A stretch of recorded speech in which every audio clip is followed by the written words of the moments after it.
Good evening, jumpers. Today, I will take you through all the small things you can do on your jumper account in order to put yourself ahead when you jump into a new server. If you haven't already seen the previous video about how to best jump server in Infinity Kingdom and why jump, I recommend give these a watch first. As you have gotten the idea of by now, then we want to grow our account as much as possible while limited to castle level 8. What this means is that it will be incredibly difficult to earn rewards from events during our growth. But still, any reward is better than nothing. So here you see me trying my hardest to place alright in King of the Hill, but will likely just end in top 100. Still, there are a few rewards here and then, which is still something. Add them all up over the course of 3 months, and you got yourself a pool of chests. The real jumper build, however, lies in the Immortals and Dragon upgrade.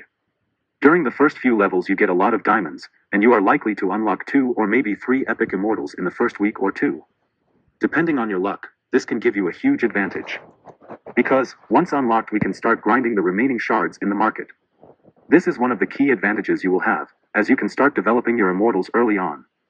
I therefore recommend starting multiple accounts, and pick the one where you are most satisfied with the Immortals provided. In my case, I was lucky enough to get Hannibal, and my idea for the jumper was to go relatively free to play, and go Earth-Wind hybrid. I was lucky enough to get Yashatun as well, so was tempted to run a water march. But having played a while now, I genuinely do not recommend water. I am yet to see a water march outperform several other builds. Why? I would recommend pretty much any other build. My 5 cents is that if you already know, prior starting your jumper, what element you want to build, then put in the extra hours and roll the dice on as many accounts as needed to get the starting immortal you want. If you are going to spend 3 months developing, you might as well spend another week getting off from the right foot. If you are willing to spend a little bit, it is highly recommended getting the pay-to-play immortals available in the beginning. In my case, Alexander is a key immortal in my setup, why I went ahead and unlocked him as early as possible. My build also required Zenobia, who I can unlock through VIP, but I am waiting with her for a little bit, as I would need to spend quite a bit currently, and am still pending to commit 100% to this jumper. So, once you got your immortal sorted, you just re-roll all you can in the market. I recommend saving all green gems on purchasing paid immortals from the market, as you could be lucky and get a full immortal pull, which would require 6,000 gems. Remember to buy the 10 market refresh plus 1 philosopher's stone in the daily deals for 200 gems when available though. The next thing you want to do is to grind gnome bosses as much as possible for the dragon chests. Remember to focus on the dragon you intend to use for your main march. There is a big leap in difficulty from level 2 to 3, so stick to farming level 2, once you can finish those in 1 or 2 hits. I personally keep all keys for when we have jumped, but feel free to max out on your dragon chest farming already. After completing your daily gnome bosses, make sure to farm gnomes as well. Have in mind, our troops are limited to tier 1, and research to the first few only, so even with these great immortals, I am still only able to finish a level 12 Bakken. However, we need to grind as much as possible and therefore remember to use remaining energy on those gnomes. You should of course clear the Well of Time, but don't bother resetting levels with gems. Similarly to the gnome situation, you will quickly get stuck and will likely not progress in a month or so. The experience scrolls rewarded are minimal, so no need to reset the highest level you have cleared. Unfortunately, the map won't reset once we jump, like it does in other games, but nevertheless, then having a completely cleared map once we jump, gives you time to focus on more important things.